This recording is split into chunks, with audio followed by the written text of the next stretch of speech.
الله أكبر الله أكبر. أعوذ بالله السميع العليم من الشيطان الرجيم. بسم الله الرحمن الرحيم. الحمد لله رب العالمين والصلاة والسلام على Sayyidina Muhammad wa ala Sayyidina Muhammad. Mga kapatid sa panampalatayang Islam at ganoon din sa mga kapatid nating non-Muslim.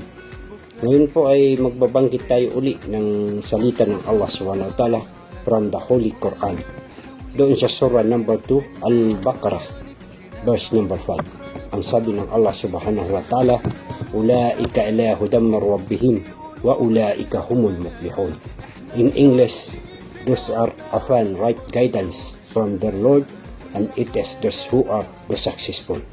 Sa wikang Tagalog, sila ay nasa tamang patnubay mula sa kanilang Panginoon at sila ang mga taong pagpapalain at magtatagumpay dito sa mundo at sa kabilang buhay.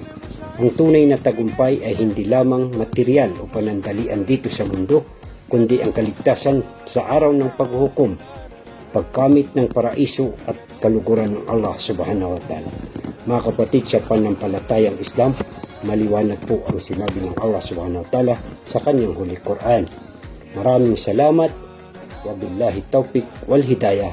Wassalamu alaikum warahmatullahi wabarakatuh.